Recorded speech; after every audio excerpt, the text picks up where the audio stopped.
In Nairobi, the heart of Kenya, tension fills the air.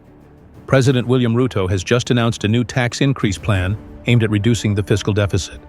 This plan includes increases in value-added tax, VAT, and fuel taxes, raising concerns about its impact on citizens' lives. At the same time, the National Bureau of Statistics reports that the inflation rate for March has risen to 3.6%, up from 3.9% in February. Opposing these developments stands Boniface Mwangi, a young activist whose voice echoes the pain and frustration of ordinary citizens. Through social media, Mwangi calls for justice, rallying thousands behind him. Today, these two forces collide in a fierce verbal showdown, battling not with Fellow Kenyans, our nation faces a critical fiscal deficit. To secure our future, we must implement necessary tax reforms. I understand these measures are challenging, but they are essential for our country's long-term prosperity. Mr. President, your so-called reforms are crushing ordinary Kenyans. People can barely afford food, and now you're increasing taxes. How do you expect them to survive? Boniface, I acknowledge the hardships, but these tax adjustments are crucial to stabilize our economy and reduce the fiscal deficit. Crucial? The inflation rate has risen to 3.6% in March, up from 3.5% in February.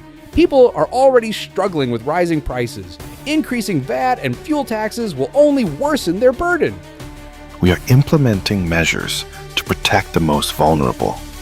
The tax reforms are designed to ensure long-term economic stability, which will ultimately benefit all citizens. Protect the vulnerable?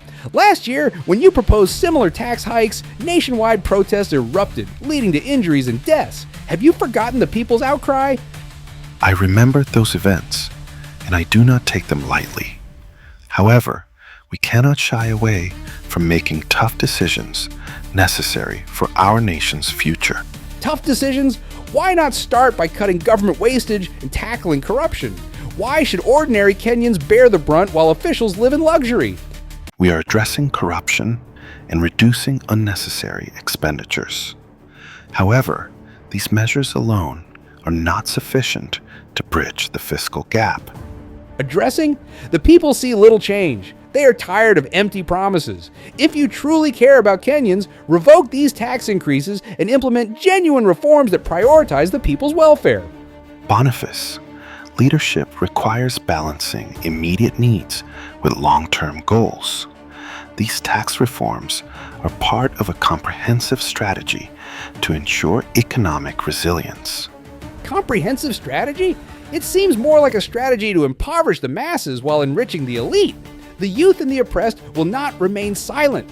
We demand justice and fair treatment. I understand your passion, but inciting unrest will not solve our problems.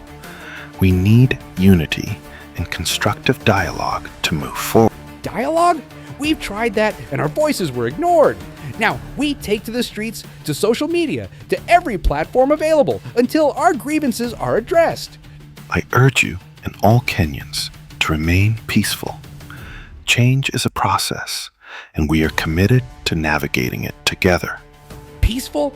Tell that to the families who can't afford meals, to the students who can't pay fees, to the sick who can't access healthcare. Your policies are pushing them to the brink. We are working to improve these sectors. The reforms will provide the necessary resources to enhance public services. Enhance? By making life more expensive? We need actions that reflect the people's needs, not policies that favor the privileged few.